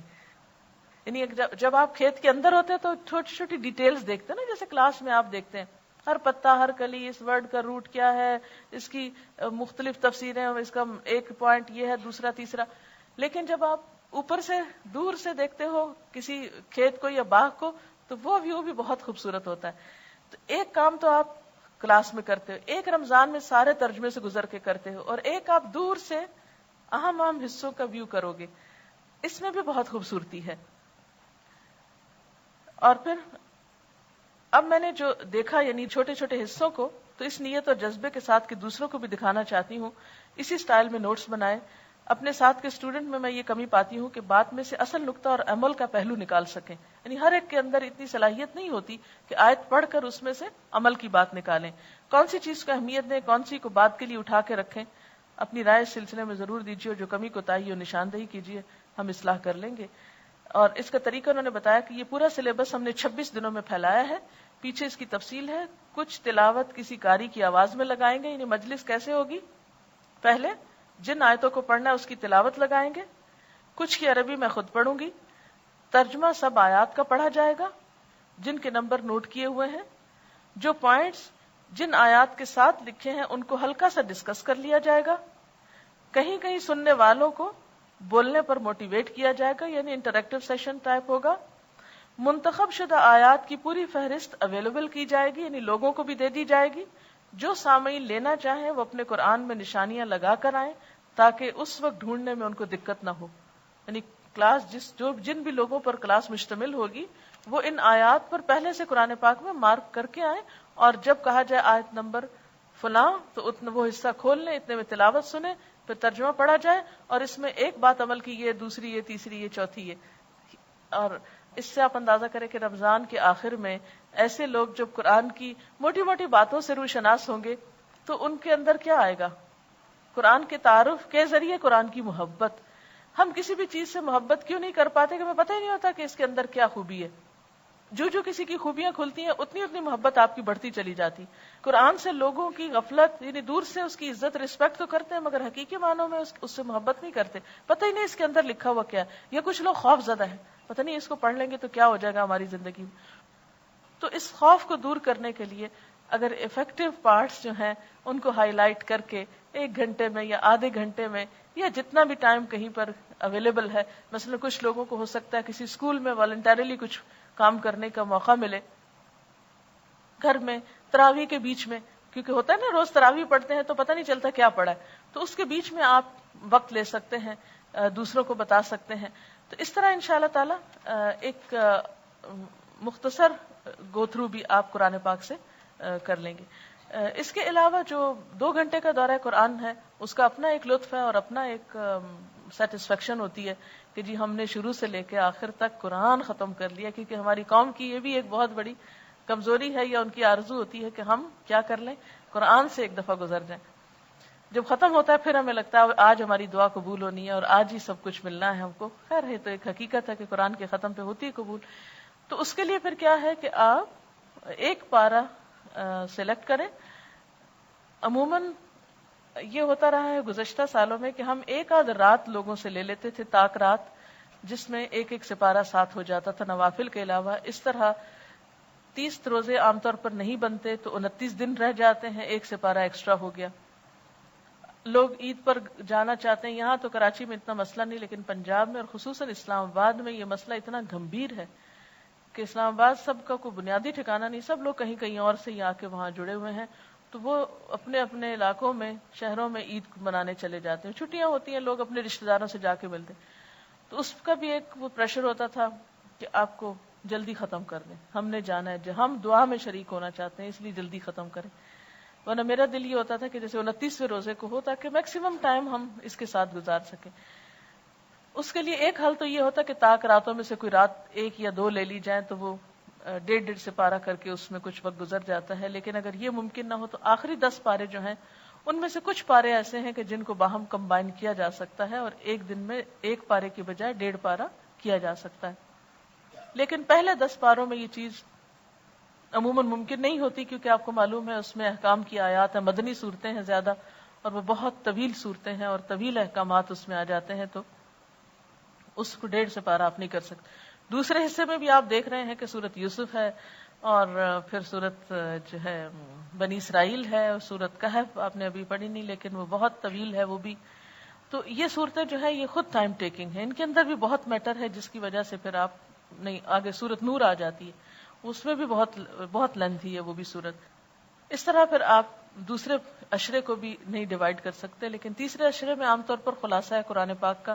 جو احکامات آپ 20 پاروں میں پڑھ چکے ہیں وہ آلموسٹ 10 پاروں میں دوبارہ ان کی ریویژن ہو جاتی ہے, اور ایک جامع پارے ہیں لیکن اس میں ڈیٹیل عام طور پر کم ہے, تو وہاں آ کر آپ جلدی بھی کر سکتے. 30 پارہ سب سے مختصر ہے, اس میں بہت ڈیٹیلز نہیں ہوتی کیونکہ سب صرف دل ہلانے والی اور ایک کنکلوژن ہو رہا ہوتا ہے قرآن کا, یہ تیار کیا جا رہا ہوتا ہے انسان کو قرآن پڑھنے کے بعد عمل کے لیے. لیکن ایک پارہ ایوریج اگر ہم شروع کریں تو اس میں یہ ہوتا ہے کہ 2 گھنٹے کم از کم لگتے ہیں, اور ان 2 گھنٹوں میں کرنا یہ ہوتا ہے. اچھا ایک اور چیز یہ کہ شروع کرنے سے پہلے آپ ضرور اپنی نیت کا جائزہ لیں کہ میں کیوں شروع کر رہی ہوں اور میرا مقصد کیا ہے. نیت تو ساروں کو پتا اللہ کے لیے, لیکن پھر بھی ذرا تازہ کر لی جائے, جھاڑ پھٹک کر کے ذرا سی چمکا لی جائے تو اچھی ہوتی ہے, کیونکہ اس پہ پھر کوئی گرد و غبار آ ہی جاتا ہے کبھی. اب یہ ہے کہ نفل پڑھ کے آپ آغاز کریں, یعنی یہ نہ بھولیں کبھی بھی کوئی بھی کام جب آپ کو کرنا ہو تو ضرور اللہ تعالیٰ سے استخارے کی دعا بھی کر سکتے ہیں. اب یہ ہے کہ اچھی طرح اللہ تعالیٰ سے دعا کر کے, اور دعا میں صرف یہ دعا نہیں کرنی کہ یا اللہ میں بہت اچھا بول لوں, یا اللہ لوگ امپریس ہو جائیں, یہ نہیں دعائیں کرنی. دعا یہ کرنی ہے کہ یا اللہ میری نیت اپنے لیے خالص کر لے اور قبولیت والے عمل کی توفیق دے, ایسا کام کروں جو تجھے پسند آ جائے اور جس سے تیری مخلوق کو فائدہ پہنچ جائے. وہ اگر ٹوٹا پھوٹا بھی ہوا تو آپ دیکھیں اس کی تاثیر کہیں زیادہ ہوگی بنسبت اس کے کہ آپ بہت عالی شان کام کریں اور اس کا اثر کچھ نہ ہو. ٹھیک ہے, تو نیت کی اصلاح سے نفل کے بعد خاص طور پر وہ جو ایک ٹپ میں نے آپ کو دی ہے کہ جب آپ دورہ قرآن کرانے لگے تو اس سے پہلے دنیا کی فالتو باتیں چھوڑ دیں, کم از کم کچھ دیر ضرور خاموشی اختیار کریں, اپنی نیت کو اپنے ان سب چیزوں کو حاضر کریں. الہدا میں تو ہم عام طور پر یہ کرتے ہیں کہ اس سے پہلے تجوید کا یا قرآن کی تلاوت کا سیشن رکھتے ہیں. گھر میں بھی آپ اگر کر رہے ہیں یا کہیں بھی کر رہے ہیں, ایک ٹیپ ریکارڈر اٹھا لیں یا کہیں فٹ کر دیں, اور قاری غامدی کی یا کسی بھی جو آپ کی پسند کے قاری ہیں ان کی آپ اس دن کا جو پارہ لگنا ہے اس کی کیسٹ آن کر دیں, تاکہ جو لوگ باہر سے آئیں وہ بھی آ کے شغل میلہ نہ کریں, آ کے کیا کریں, خاموشی اور احترام سے بیٹھتے جائیں اور تلاوت سنتے جائیں. اور ایک شخص مقرر کر دے, جیسے اسلام آباد الہدا میں یہ ہوتا تھا ویکلی کلاس میں لیا کرتی تھی, تو میں نے اپنی ایک ٹیم بنائی ہوئی تھی اسٹوڈنٹس کی کہ جو لوگ تو شروع میں آتے ہیں تو میں کہہ دیتی تھی جی آج کا لیسن اس نمبر آیت سے ہے، وہ اپنا اپنا وہاں سے کھول لیتے تھے. جو لوگ لیٹ آتے ہیں ان کو پتہ نہیں چلتا، پتہ نہیں کہاں سے کیا ہو رہا ہے. تو ایک ٹیم ایسی ہوتی تھی کہ جو کھڑے ہو کر لوگوں کو قرآن پاک کھول کے وہاں انگلی رکھوا کے ان کو بٹھاتی تھی. ورنہ جو لوگ لیٹ آتے ہیں وہ کیا کرتے ہیں، وہ آگے سے پیچھے، پیچھے سے آگے، وہ اس کو کر کے تو ساری برکت محفل کی ختم کر دیتے ہیں. شور ہنگامہ بھی ہوتا ہے اس سے. تو آپ یہ بھی کر سکتے ہیں کہ اگر لوگ اپنے قرآن پاک ساتھ لے کر آئیں اس میں تو زیادہ بہتر ہے. خالی سننے سے جب دیکھنا بھی ساتھ شامل ہوتا ہے اور خود اپنا دماغ لگانا تو اس کا اثر اور اجر بڑھ جاتا ہے. یعنی خالی سننا بھی فائدہ مند ہے، لیکن سن کے ساتھ دیکھنا اس کا دوہرا ثواب ہو جائے گا نا. دو کام آپ کر رہے ہیں، دو فیکلٹیز کو یوز کر رہے ہیں. اس کے لیے عموماً جو قرآن پاک استعمال کیا جاتا ہے وہ ہے مولانا مودودی کا، کیونکہ اردو ترجمہ اس کا بہت فلوئنٹ ہے. بس اس میں صرف ایک مشکل ہے کہ کہیں کہیں اردو کے الفاظ بہت مشکل آ جاتے ہیں جو ہماری اب پبلک کو سمجھ نہیں آتے، ان کی طبع نازک پہ گراں گزرتے ہیں. تو کوشش کریں ڈکشنری لے کے جو لفظ آپ کو خود سمجھ میں نہ آئے ان کے اردو ترجمہ ساتھ ہی مارک کر لیں. یعنی جہاں تفسیر اور آپ تیار کر رہے ہیں، پڑھ رہے ہیں، سیکھ رہے ہیں، وہاں اس کو ان لفظوں کا ترجمہ خود کریں. کیونکہ میں عام طور پر اس کو موقع پر ہی بدلتی چلی جاتی ہوں، لفظ آسان کر دیتی ہوں جس سے لوگوں کو سمجھ آ جاتا ہے. لیکن ویسے اردو کی سینٹنسز کی سٹرکچر کے اعتبار سے یہ ترجمہ جو ہے وہ بیسٹ ہے. اگر وہی ترجمہ لوگوں کے ہاتھ میں ہو تو آسانی ہوتی ہے، لیکن کسی کو کبھی مجبور نہ کریں کہ جی آپ یہ ترجمہ ضرور پڑھیں اور یہ نہ پڑھیں. جو جس کا دل چاہے جیسا مرضی لائے، ہمیں اس سے کوئی غرض نہیں، کیونکہ ہم نے لوگوں کو کسی خاص مسلک یا گروپ یا کسی اس میں نہیں ڈالنا. ہم نے تو لوگوں کو اللہ سے جوڑنا ہے. اور دورہ قرآن کی اصل غرض بھی یہی ہے کہ لوگوں اور اللہ تعالیٰ کے درمیان ایک تعلق مضبوط ہو جائے. جو بھی کوئی ترجمہ قرآن وہ یوز کریں. پلین لانا چاہتے ہیں پلین لائیں، نہیں بھی لانا چاہتے تو مجبور نہ کریں. لیکن اسٹوڈنٹس کو ہم تھوڑا سا پابند کریں گے کہ وہ اسٹوڈنٹ ہونے کا ثبوت دیتے ہوئے قلم اور کتاب اپنے سامنے رکھیں. علامہ بالقلم اور الرحمن علم القرآن خلق الانسان علمہ البیان. تو وہ قرآن آپ کے سامنے بھی ہونا چاہیے، تبھی تعلیم بھی ہوتی. اب یہ ہے کہ تلاوت لگی ہوگی، ایک پورا ایٹماسفیئر کریٹ ہوگا، لوگ آتے جائیں گے، لائنوں میں بیٹھتے جائیں گے. اگر کوئی خرابی آپ دیکھیں تو یہ نہیں کریں، اپنے عمل سے ثابت کریں کہ آپ قرآن کا احترام کرتے ہیں.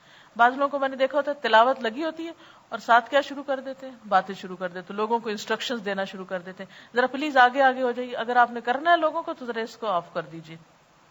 جو لوگ قرآن پڑھ کے پھر قرآن کا ادب نہیں کرتے وہ قرآن کی تعلیم کو یا مقصد کو پھر نقصان دیتے ہیں. تو اس لیے اگر آپ کو بیچ میں کوئی بھی اعلان کرنا پڑ رہا ہے یا کوئی انتظامی کام کرنا پڑ رہا ہے تو آپ اس کیسٹ کو آف کر دیجیے. اور اس میں آپ دیکھیے کہ بعض اوقات لوگ جگہ لینے کی خاطر بہت ارلی بھی آ جاتے ہیں، ایک ایک گھنٹہ بھی پہلے آ جاتے ہیں. بعض لوگ بہت دور سے آتے ہیں یا بسوں پہ آتے ہیں. تو جہاں بھی آپ نے پروگرام کرنا ہو وہ اس جگہ کو ذرا پہلے سے تیار کر لیں. یہ نہ ہو کہ لوگ آ کے دروازے پہ کھڑے ہو جائیں یا پریشانی کا شکار ہوں. وقت سے پہلے آپ اس جگہ کی 1 گھنٹہ پہلے یا آدھا گھنٹہ پہلے جس بھی لوگوں کا ایوریج دیکھ کے کہ کس وقت انٹر ہوتے ہیں جگہ کو تیار کر لیں.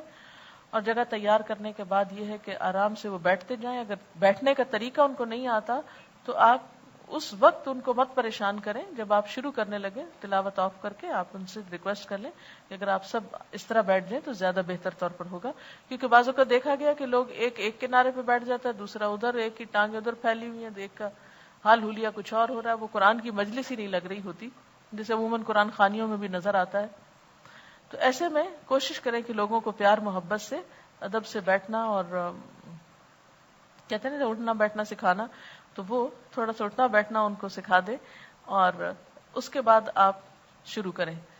اب آپ کے پاس قرآن پاک ہے، اس میں یاد رکھیے کہ دورہ قرآن خطبے کی طرح ہوتا ہے، تعلیم کی طرح نہیں ہوتا. آپ صلی اللہ علیہ وسلم کا میسج کنوے کرنے کے 2 طریقے ہوتے تھے، ایک خطبے کا انداز اور ایک تعلیم کا انداز. تعلیم کلاس روم کے لیے ہوتی ہے، ریگولر ہوتی ہے. خطبہ جو ہوتا ہے وہ جوش ابھارنے کے لیے ہوتا ہے، کسی چیز کے لیے مینٹلی تیار کرنے کے لیے ہوتا ہے، اور اس میں یعنی اس کا مقصود کچھ اور ہوتا ہے. اب چونکہ ایک نئی پبلک آ رہی ہے آپ کے پاس جو تعلیم حاصل کرنے کے لیے نہیں آ رہی، صرف ایک جاننے کے لیے آ رہی ہے کہ آپ یہ یہاں قرآن کی کلاس ہوتی ہے، تو ان لوگوں کو آپ خطبے کے انداز میں سکھائیں گے. اور اس کے لیے مثلاً آپ تلاوت لگاتے ہیں، جیسے آپ تلاوت کرتے ہیں تو سوئے ہوئے اور ٹوٹے پھوٹے انداز میں اور غلط طریقے سے یہ نہیں کر سکتے. آپ اس کے لیے آپ کی تجوید کا بہتر ہونا بہت ضروری ہے، تبھی دورہ قرآن جو ہے وہ زیادہ افیکٹو ہوتا ہے. اگر آپ قرآن ٹھیک نہیں پڑھتے تو دورہ قرآن کا مقصد فوت ہو جاتا ہے، کیونکہ خالی ترجمہ تو نہیں سنانا، بیچ بیچ میں آیات بھی سنانی ہے.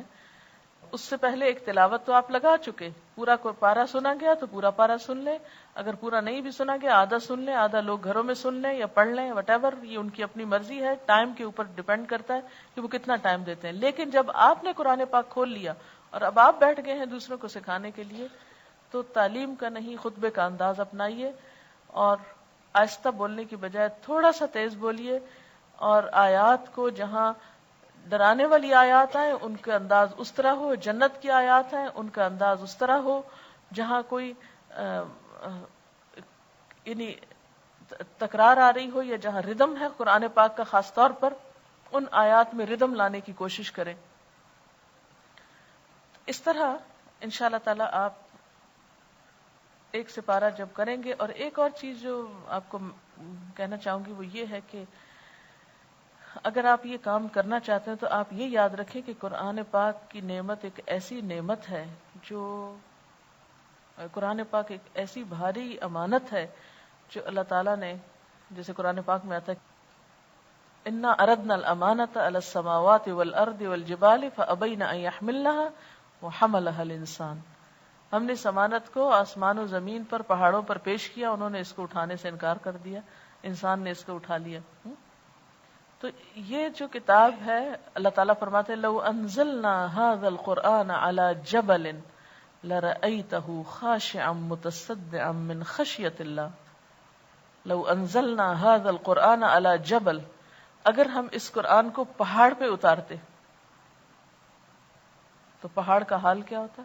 لرأيته، تم دیکھتے اس کو، خاشعا، کہ وہ دب گیا ہے، متصدعا، ٹکڑے ٹکڑے ہو گیا. تصدع کہتے کٹ انٹو پیسز، یعنی ٹکڑے ٹکڑے ہو گیا ہے، من خشیت اللہ، اللہ کے ڈر سے.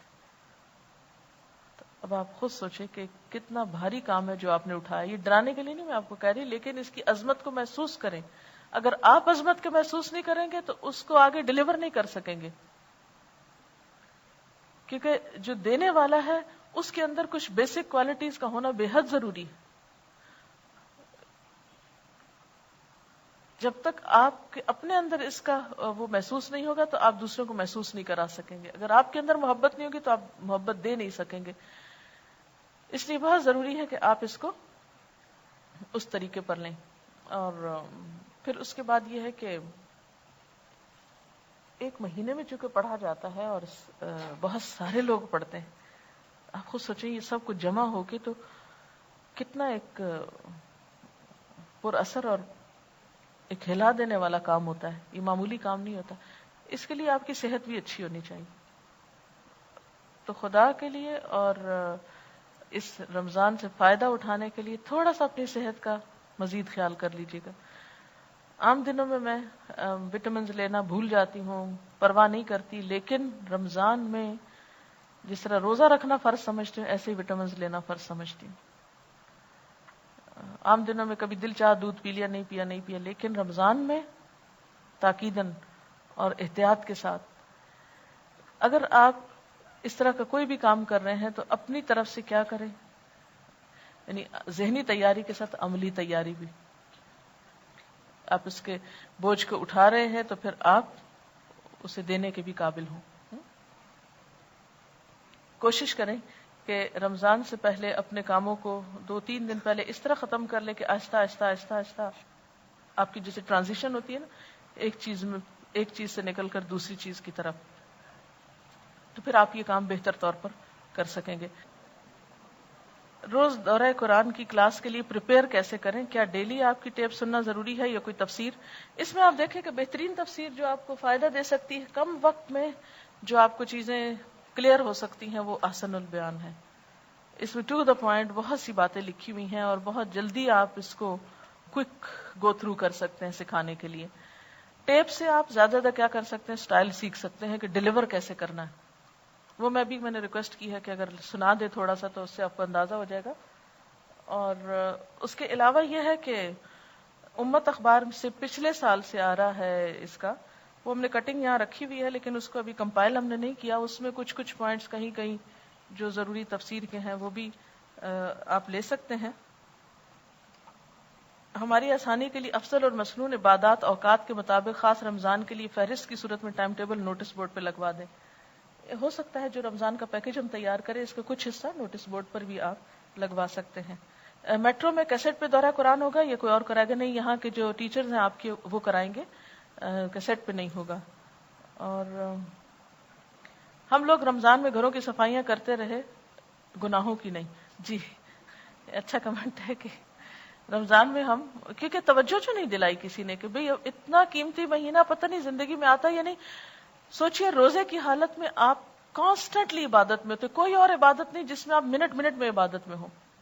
دیکھیے روزہ ایک ایسی عبادت ہے, مثلا آپ ذکر کرتے نا, کبھی بھول جاتے ہیں کبھی سو جاتے ہیں, لیکن روزہ رکھ لیا, صرف روزہ ہی رکھ لیا تو آپ عبادت کی حالت میں آگے.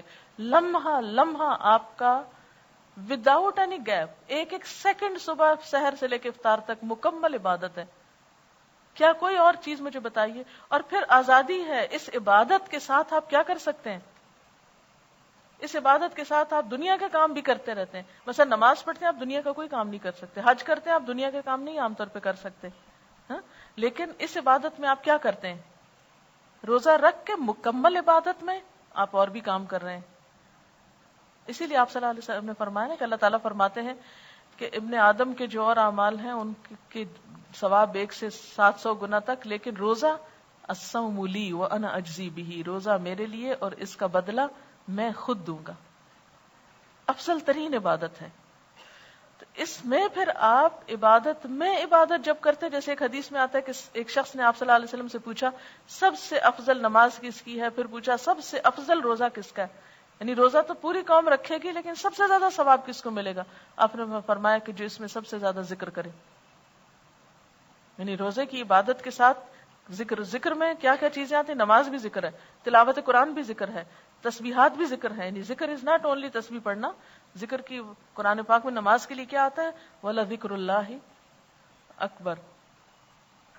اچھا ایک اور بات ہے کہ تیاری کرتے وقت آپ تیاری کیسے کریں, تھوڑا سا یہ بات بھی ہو جائے کہ جیسے آپ نے یہ تفسیر لی ہے تو میں عام طور پر یہ کرتی تھی پہلے سال میں جب میں نے دورہ قرآن کرایا تھا تو تفہیم القرآن سے جیسے کرایا تھا تو اس میں ہائی لائٹر لے کے اہم پوائنٹس کو نیچے سے ہائی لائٹ کر لیتی تھی تفسیر کے,